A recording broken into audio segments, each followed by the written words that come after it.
일터는 여러 사람이 어우러져 함께 일하는 곳이에요. 자, 사람들이 모이다 보면 갈등이나 어려움도 생기지만 또 긍정적인 다양성도 있거든요. 자, 우리는 모두 유일한 존재죠. 아무도 똑같은 사람은 없어요.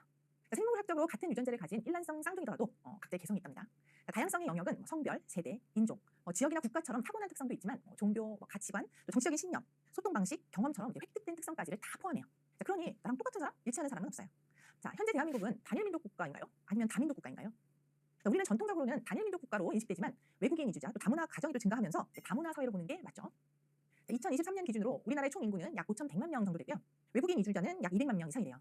OECD에서는 내국인 귀화자, 또 내국인 이민자의 2세, 그리고 외국인 인구를 합쳐서 이주 배경 인구가 총 인구의 5%가 넘을 때 다문화, 다인종 국가로 분류를 하는데요. 한국은 그걸 목전에 앞두고 있는 상황이에요.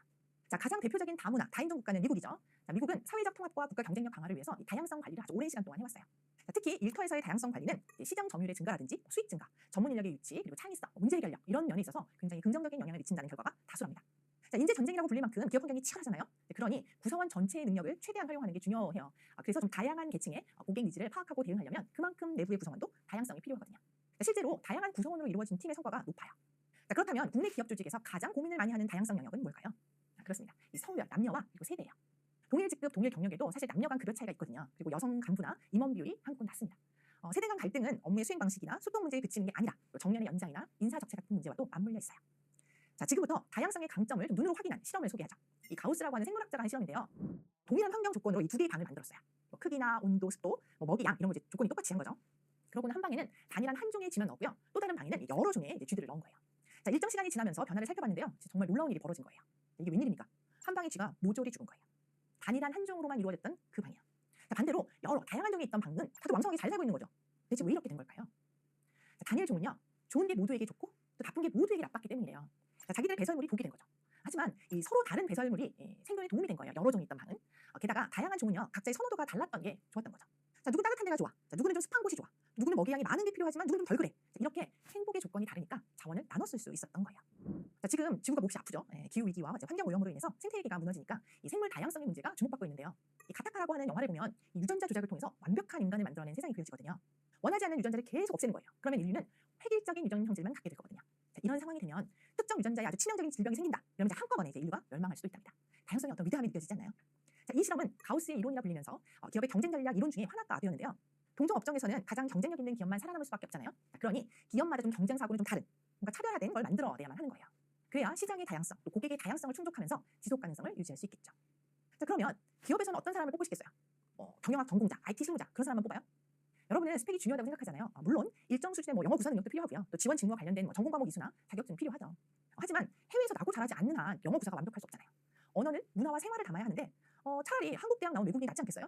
자, 만약 같은 전공자라면 경쟁자와는 좀 다른 경험이 있을 때 더 매력적이지 않겠냐고요. 자, 남들과 똑같은 스펙 말고요. 여러분이 각자 자신만이 내세울 수 있는 어떤 스펙을 찾아서 그걸 좀 키우길 제안합니다.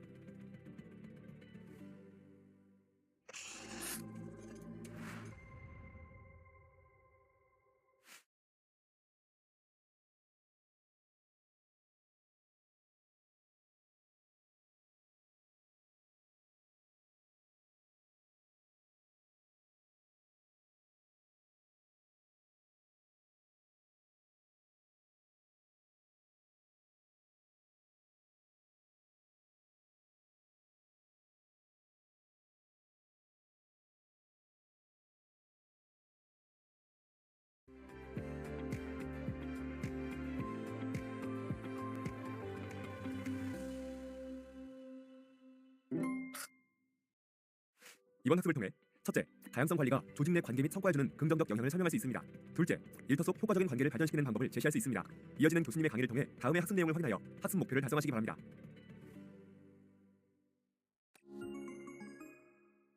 11주차의 큰 주제는 일터 속의 관계, 일하는 사람들과의 관계에 관한 얘기입니다.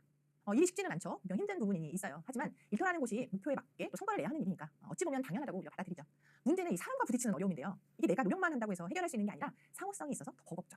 자, 지난 시간에는 공식적인 조직과 리더십 얘기를 했는데요. 오늘은 사람 사이의 유대감, 공감대 같은 관계에 초점을 맞출 거예요. 먼저 좋은 게 아니다.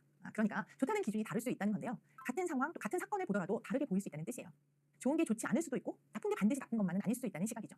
입장차 또는 관점의 차이가 있다는 전제를 받아들여야 해요. 서로 다름을 인정한다는 게 쉬운 듯하지만 참 어렵거든요. 조직에서 꼰대 상사니, MZ 구성원이니 말이 많잖아요. 저는 세대에 대해 지나치게 강조하는 건 바람직하지 않다고 봐요. 왜냐하면 세대가 다르더라도 우리는 동시대를 같이 살아내고 있는 데다 관계를 좌우하는 건 세대가 갖는 특징보다는 개인차 특성이 더 크거든요. 자, 그래서 타인을 이해한다는 게 정말 중요해요. 자, 예를 들어 같은 분야에서 일하더라도 좀 전공이 다르다거나 또 일경험의 차이가 있으면 좀 경계하는 분위기가 생기잖아요. 자, 우리나라에서는 그 인종이 크게 쟁점화되지는 않지만 미국처럼 다문화, 다인종 국가에서는 이게 상당히 주의해야 되는 주제예요. 행여 다르다는 이유로 또는 차이의 이유로 부당하게 대우받는다고 느끼게 하면 큰일 나죠. 관계가 만드는 긍정적 에너지만큼이나 관계 속 폭력에 대해서도 고려해봐야 하는데요. 자, 친구 관계라면 절교하고 안 보면 되지만 일터속 관계는 그리 단순하지 않거든요. 일터에서는 무슨 주먹 다짐을 한다거나 직접 욕을 한다거나 그러는 경우보다는 성희롱이나 언어적인 폭력이 있을 수 있고 또 집단 내에서의 따돌림이라든지 지위를 이용해서 고통을 주거나 업무 환경을 악화시키는 그런 괴롭힘도 있을 수 있어요. 우리가 리더십 8선이라고 해서 배웠잖아요. 위에서 아래로 공격하는 것만 있지는 않고요. 부하 구성원이 관리자나 회사의 대표를 상대로 그럴 수도 있답니다. 자, 그래서 성희롱 예방 교육, 직장 내 괴롭힘 예방 교육 이런 법정 의무 교육을 시행하면서 예방하는 데 노력을 기울이고 있어요. 하지만 2023년 노동청에 신고된 직장 내 괴롭힘은요 1960건이나 된다고 하네요.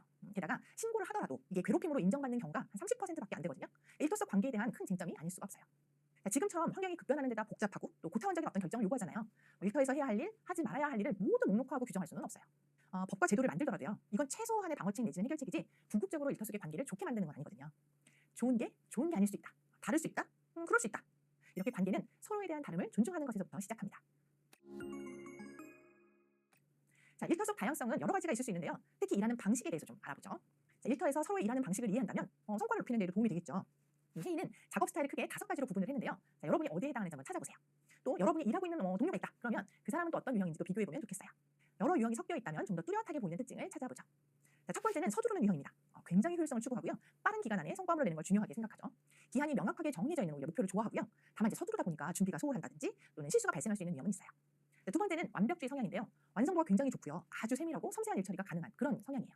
하지만 납기를 지키지 못한다거나 또는 세부 사항들에 대한 착오가 생길 수도 있거든요. 왜 일을 준 사람의 기준과 내용이랑 내가 생각하는 기준과 내용이 다를 수 있어서 그래요. 꼭 확인해야 합니다. 자, 세 번째는요. 다른 사람들을 만족시키는 데 주력하는 유형이에요. 조화를 중요하게 생각하니까 팀원들하고의 관계가 좋죠. 누구도 화나게 만들지 않아요. 반대로 보면요. 도전해야 할 때도 피한다는 특징이 있어요. 이도 저도 아닌 착한 관리자라면 의사결정에서 큰 어려움을 겪을 거예요. 자, 조직은요. 좋은 사람들이 만나는 게 아니라 좋은 일을 만들고자 하는 사람들이 모여야죠. 자, 네 번째는 과업에 대해서 열정적으로 노력하는 유형이에요. 그런데 문제는 뭐냐? 성공에 대한 관심이 좀 덜하다는 특징이 있다는 거예요. 서두르는 유형이나 완벽주의 형하고는 좀 또 달라요. 현대 하는 일이 완성되기도 전에 또 다른 일에 관심을 두거나 일을 마무리 짓기보다는 이거 열심히 했으니까 다른 것도 해보자 이런 식이다. 자, 마지막은 외강형인데요. 바깥으로 굉장히 강한 타입이거든요. 그래서 차분해 보이고 또 많은 과업들을 척척 해내면서 완벽한 것처럼 보여요. 그런데 밖으로는 강하지만 안으로는 약할 수 있어서 자신의 부족한 점을 드러내지 않으려는 특징이 있어요. 강해 보이는 분일수록요. 위로와 격려가 필요한 경우가 많거든요. 자, 리더가 외강형이라면 아마 여러분의 칭찬이 어마어마한 힘이 될걸요. 리더만 칭찬하라는 법 없습니다. 관계는 상호성이라니까요. 여러분은 작업 스타일이 어디에 해당하나요? 어느 유형이든 강점, 약점이 있기 마련이고요. 서로 닮아있는 유형이 있는가 하면 또 상극인 유형도 보이죠. 내가 부족한 부분을 좀 개발하면서 함께 일하는 사람의 작업 선호도도 좀 고려해서 대응해가길 바랍니다. 자, 본격적으로 일터 속 좋은 관계를 어떻게 만들어갈지 공부해보자. 자, 첫 번째는 신뢰입니다. 일터에서 사람을 만났어요. 지금 관계가 영원히 가는 건 아니지만 나의 일상에서 가장 많은 시간을 보내며 함께 같은 목적을 달성해야 일을 하는 거잖아요. 그러니 신뢰할 만한 관계가 필요하죠. 자, 그런데 이 신뢰에 대한 정의를 좀 정확하게 파악할 필요가 있어요. 신뢰란 타인이 나에게 도움이 되는 의도와 행동을 나타낼 거라는 긍정적인 기대. 다시 말하면 저 사람은 나를 도와줄 거야 라는 기대를 말해요. 여기에 나도 그 사람을 도울 거야. 설령 그게 좀 어렵고 힘들더라도 이게 붙어야 신뢰예요. 나한테만 잘해줘. 나는 그렇게 안 할 거거든. 그건 신뢰가 아니에요. 자, 뒷부분을 간과하는 경우가 많기 때문에 그러면 안 됩니다. 신뢰를 쌓기 위해서는 몇 가지 요소가 있어야 합니다. 만약 누군가와의 관계가 신뢰할 만한지 판단하는 근거로 삼을 수도 있는 기준이에요. 자, 첫 번째는 서로 뭘 알아야 친해지고 또 그 친밀함 속에서 서로에 대한 믿음이 쌓이거든요. 그래서 자기 공개를 통한 상호 이해가 필요하죠. 뭘 드러내야 알 수 있지만 또 드러나지 않으면 관찰하려는 노력도 필요해요. 자, 두 번째는 수용과 인정이에요. 세 번째는 생각과 경험을 공유하는 거. 네 번째는 협력적인 행동과 의도. 그리고 마지막은 일관성 있는 행동이에요. 자, 특히 마지막은 리더십에 있어서 핵심입니다. 자, 팀장이 지시를 했어요. 이렇게 하라고. 자, 그런데 팀장이 본부장에게 보고하고 질타를 받은 거죠. 자, 팀장이 돌아와서는 본인은 이렇게 하라고 지시한 적이 없다고 하면 어떻겠어요? 자, 리더가 일관성을 잃는 순간 구성원은 더 이상 그를 따라가지 않습니다. 자, 신뢰가 얼마나 중요한지를 보여주는 사례가 있는데요. 폴린 두버라고 하는 캐나다의 컨커디아 대학 교수가 이제 돌이 카친한 아기들을 데리고 한 실험이에요. 아기들은 그 어른들의 모습을 흉내내면서 배우는데요. 이걸 모방학습이라고 하거든요. 아기들에게 믿을 만한 상황과 반대로 그렇지 못한 경우를 주고 어떻게 행동하는지를 관찰한 거예요. 생후 13에서 16개월 정도 되는 유아 60명을요. 두 개의 그룹으로 나눴어요. 자, 먼저 실험자가 상자 안을 이렇게 들여다보면서 와 멋지다 이렇게 깜짝 놀라는 반응을 애들한테 보여줘요. 자, 그러고는 아이들이 상자 안을 이렇게 가서 확인을 하는 거죠. 자, 한쪽 그룹은 상자 안에 장난감이 들어있고요. 다른 그룹은 상자 안이 비어 있는 거예요. 뭐야 아무것도 없잖아. 뭔가 믿었는데 이제 큰 배신감을 느꼈을 거예요. 자, 그러고 난 후에 아기들이 얼만큼 모방 행동을 하느냐 그 비율을 봤더니 2배 가까이 차이가 나더라는 거예요. 자, 이렇게 아주 어린 아이들도 자신이 믿을 만한 사람이 누군지 알고 그 사람으로부터 배울 건지 말 건지를 정한다는 거죠. 못 믿으면 안 배워요. 자, 그런데 성인들이 일하는 조직 안에서는 어떻겠어요? 여러분이 어느 조직에 가든 일을 빨리 배워 잘해야겠다는 마음도 중요하지만 이 관계를 개발하기 위해서는 신뢰를 얻는 게 먼저일 수도 있답니다. 믿을 만한 후배, 동료가 되겠다는 자세는 좀 조직의 적응도 보다 쉽게 도와줄 거예요. 이제 막 일을 시작한 여러분에게 엄청난 성과를 요구하는 일을 줄 리가 없거든요. 그리고 여러분이 하는 일에 대해서 공식적이든 비공식적이든 그런 걸 알리는 것도 필요하답니다. 두 번째는 서로에게 필요한 게 있는지를 알아보려고 하고 또 필요한 게 있다면 말하는 거예요. 10주차 때 다뤘던 상황 대응 리더십 기억나나요? 여러분이 필요로 한 걸 얻으려면 바로 니즈 보기, 니즈 말하기가 중요하거든요. 자, 이철수라는 사원의 사례를 통해서 구체적으로 살펴봅시다. 자, 이철수 씨는요, 국내 최고 K전자 마케팅 1팀의 사원이에요. 자, 그는 새로 나온 휴대폰 슈퍼 123 모델의 마케팅을 담당하고 있는데요. 큰 꿈을 갖고 이 K전자 마케터를 시작한 지 1년밖에 되지 않았는데 지금 그만둬야겠다는 생각을 하고 있대요.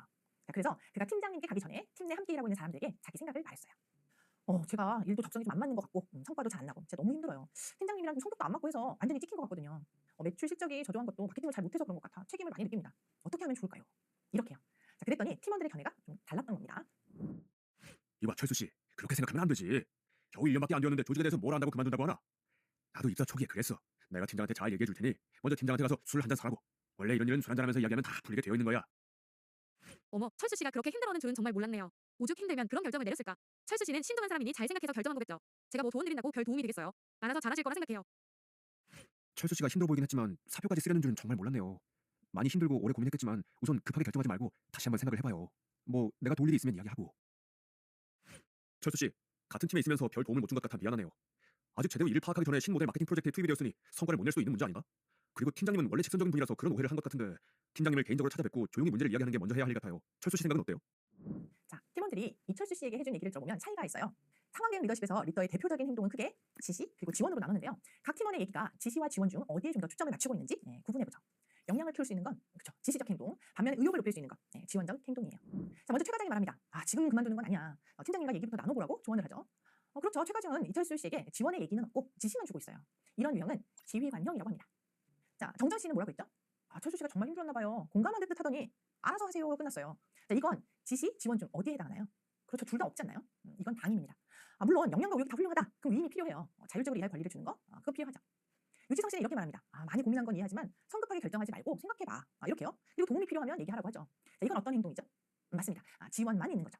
결국 네가 잘 생각해보고 그 다음에 나한테 와. 이거잖아요. 보통 상담의 입장이 이렇거든요. 답은 내 안에 있다. 동료는 해줬지만 여전히 철수 씨는 어렵습니다. 자, 마지막 김대리 얘기는 뭐였나요?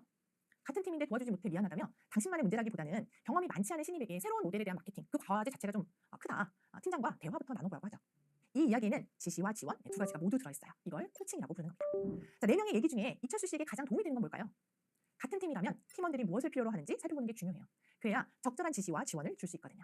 필요한 정보를 제공한다거나 잘못된 게 있으면 고쳐주는 지시도 필요하고요. 힘들어 지쳐있다. 격려도 해주고 동기도 부여해주는 지원도 필요해요.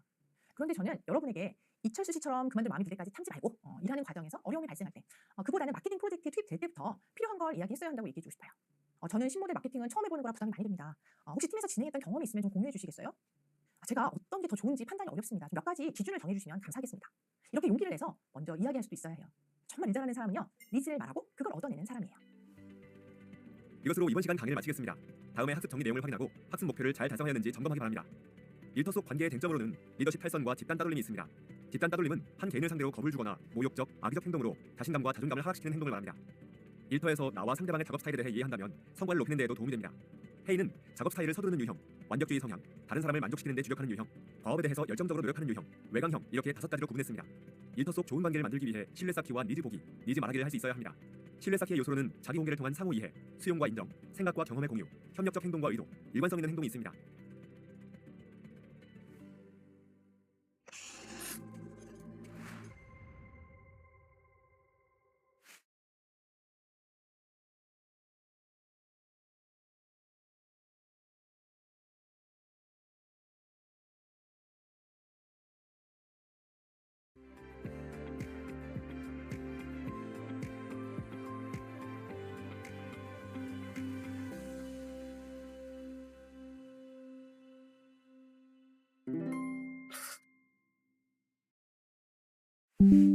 제가 재미있는 실존주의라고 하는 논쟁을 가지고 왔는데요.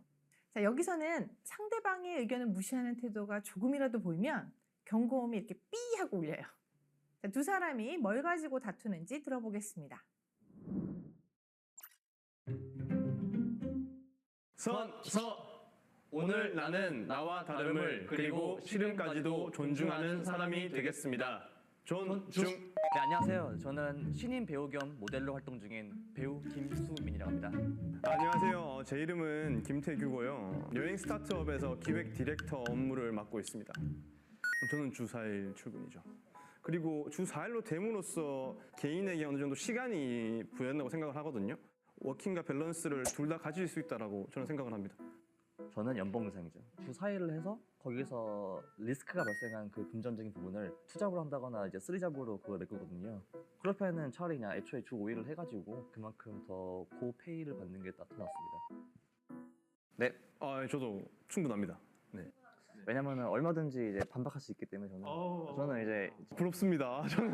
저는 사실 지식은 없어요.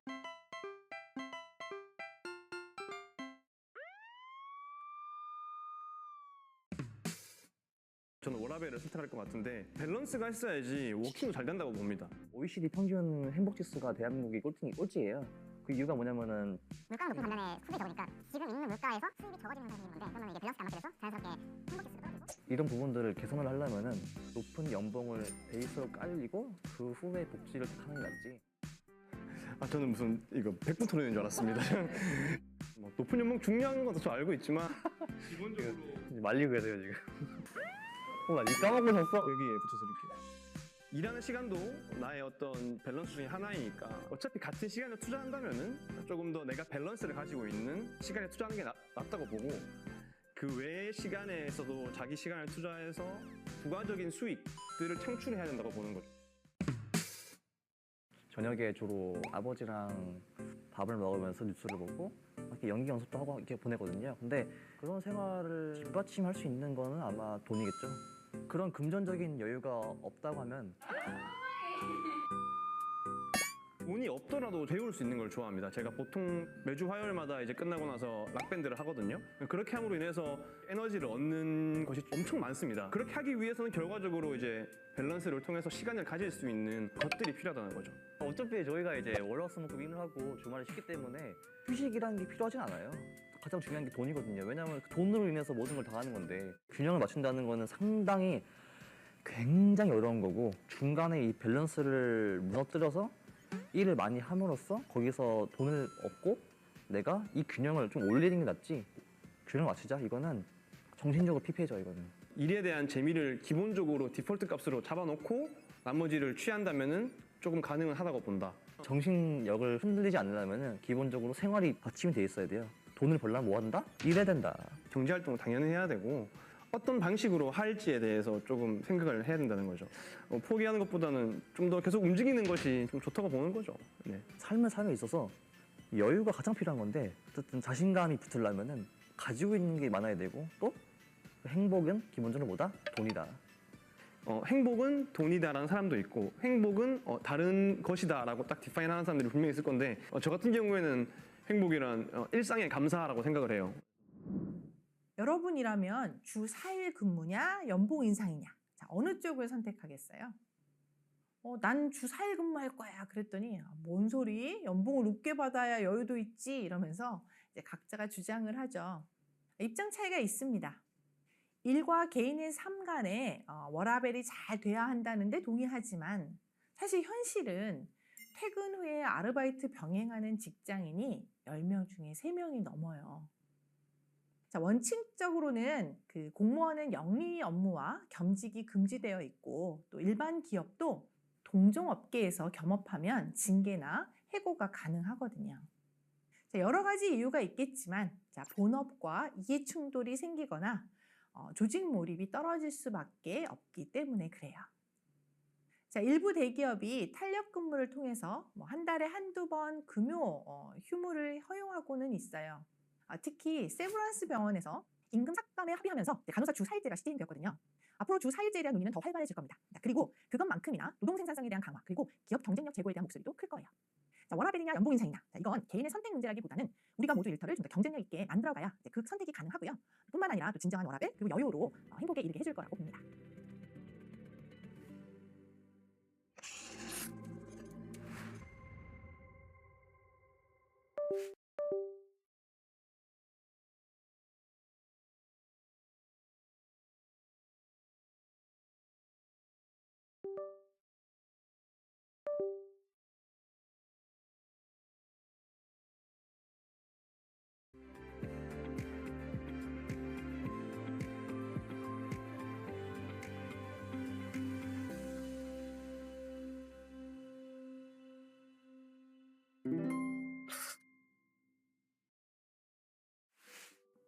이번 학습을 통해 첫째, 일터 삶의 질에 대한 정의를 현재의 일터 사회에 맞게 제시할 수 있습니다. 둘째, 구성원으로서 조직의 의사결정에 참여하려는 의지를 키울 수 있습니다. 이어지는 교수님의 강의를 통해 다음의 학습 내용을 확인하여 학습 목표를 달성하시기 바랍니다.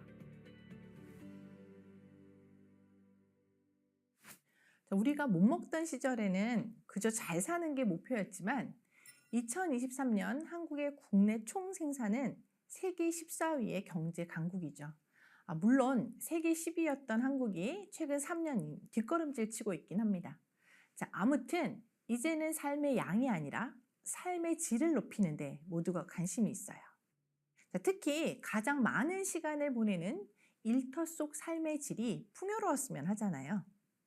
일터 삶의 질은 여러분이 알고 있는 워라밸과 동의어는 아닙니다. 훨씬 더 큰 개념이거든요. 자, 지금부터 살펴볼게요.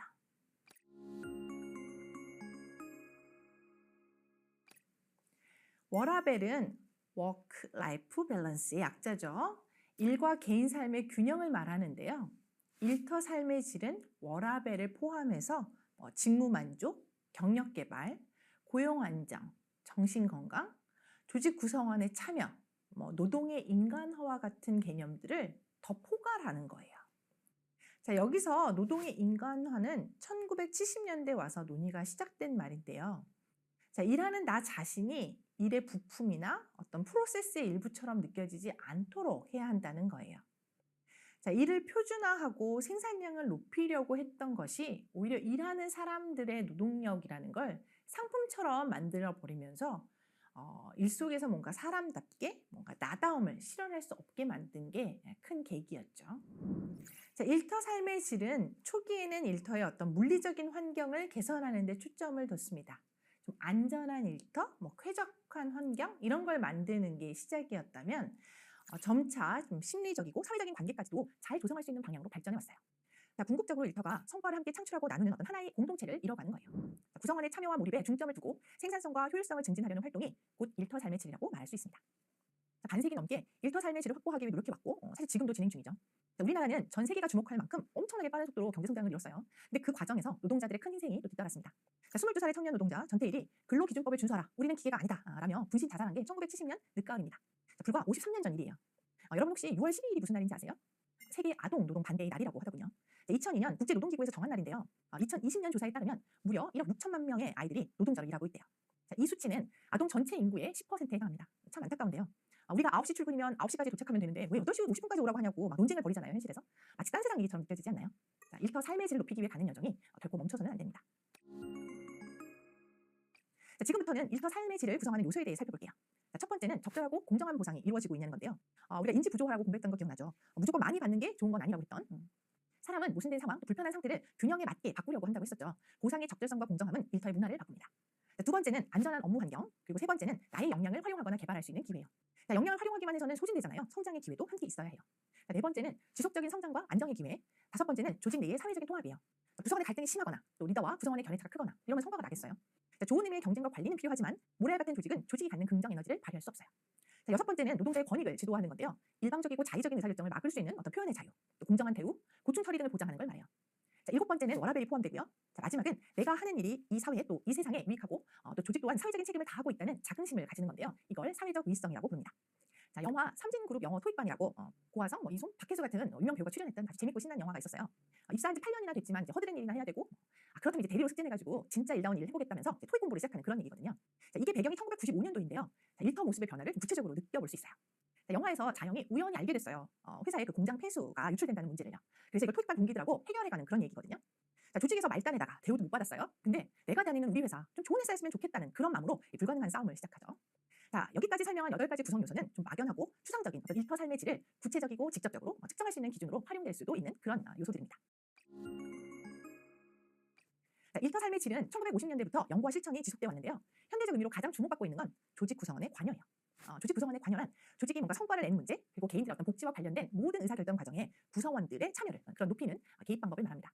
자, 회사의 식단법이 맛있냐 이런 것도 중요하죠. 하지만 내가 조직 구성원의 한 명으로서 목소리를 내고 참여할 수 있느냐 이런 제도가 구축되어 있느냐 이게 원칙적으로 더 중요하다는 거예요.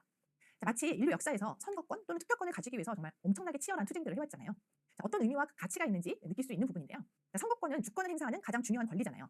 헌법 제1조에 이렇게 명시되어 있습니다. 대한민국은 민주공화국이다. 대한민국의 주권은 국민에게 있고 모든 권력은 국민으로부터 나온다. 자, 나라의 주인된 자로 주권을 행사하는 의사표명과 같은 게 바로 조직 구성원의 관여랍니다. 워라벨이 일터 삶의 질로 다시 조직 구성원의 관여로 계속 진보해 온 거예요. 자, 그러면 실제로 조직 구성원들이 의사결정에 참여하기 위해서 뭐가 필요하냐? 자, 이걸 설명한 게 PIRK 모형입니다. 자, 이 네 가지의 촉진 요소가 필요하다는 얘기인데요. 이 각각 이렇게 따로 떨어져 있지 않고 서로 연관되어 있어요. 자, 결국은 통합적으로 잘 이루어져야 조직 구성원의 관여가 가능하다는 겁니다. 자, 단순히 시킨 일 해주고 돈 받는다 뭐 이런 차원이 아니라 나도 일터의 주인이고 일하는 삶도 내 삶의 중요한 부분이라는 걸 말하는 거예요. 자, PIRK 모형에서 첫 번째는 파워, 권한입니다. 직무 설계, 업무 방식, 뭐 선발이나 이동처럼 일과 관련된 의사결정 권한을 부여하는 건데요. 지나친 권한만 강조하면 잘못된 의사결정이 될 수도 있고 또 반대로 권한이 너무 미흡하면 구성원이 좌절하기 때문에 어떤 그 적정한 선을 유지하는 것이 필요해요. 자, 두 번째는 인포메이션, 정보예요. 일하면서 필요한 정보를 필요한 때 접근하고 이용할 수 있냐 이걸 말하는데요. 내가 속한 부서나 팀의 정보만이 아니라 의사결정에 필요한 회사의 여러 정보를 일정 수준까지는 공유하는 게 필요하다는 겁니다. 자, 세 번째는 리워드, 보상입니다. 일터 삶의 질 구성 요소에서 적절하고 공정한 보상이 필요하다고 얘기했잖아요. 여기에서도 임금이나 승진 같은 외재적인 보상뿐만 아니라 자존감, 성취감 같은 내재적인 보상이 능력과 공헌도에 맞게 이루어져야 한다는 걸 강조하고 있어요. 자, 네 번째 K는요, 날리지, 지식입니다. 아는 게 있어야 발언도 하죠. 또 아는 게 있어야 의사결정에 필요한 문제 해결도 할 거 아니에요. 그래서 전문 역량을 보유하고 개발할 수 있는 체계를 잘 갖추고 운영해야 한다는 의미예요. 자, 일터는 결국 일하는 사람들의 관계가 핵심이에요. 자, 훌륭한 인격적 관계를 말하는 게 아니라 좀 원만하고 원활한 그 일터적 관계를 만들고 유지함으로써 구성원들의 참여와 소통 그리고 의사결정을 끌어내고 일터 삶의 질을 높이려는 겁니다. 이것으로 이번 시간 강의를 마치겠습니다. 다음에 학습 정리 내용을 확인하고 학습 목표를 잘 달성하였는지 점검하기 바랍니다. 일터 삶의 질이란 구성원의 참여와 몰입에 중점을 두고 생산성과 효율성을 증진하려는 활동을 말합니다. 여기에는 워라밸을 포함해 직무 만족, 경력 개발, 고용 안정, 정신 건강, 조직 구성원 참여, 노동의 인간화 등이 포함됩니다. 일터 삶의 질 구성 요소로는 적절하고 공정한 보상, 안전하고 건전한 업무 조건, 역량의 활용 및 개발 기회, 지속적인 성장과 안정의 기회, 조직 내 사회적 통합, 노동자 권익의 제도화, 직장 생활의 사회적 유의성 이렇게 8가지가 있습니다. 조직 구성원의 관여는 일터 삶의 질의 현대적 의미로 조직의 성과와 개인의 복지와 관련된 의사결정 과정에 구성원의 참여를 높이는 개입 방법을 말합니다. 조직 구성원의 관여를 촉진하는 데에는 권한, 정보, 보상, 지식이 필요한데 이를 PIRK 모형이라고 부릅니다.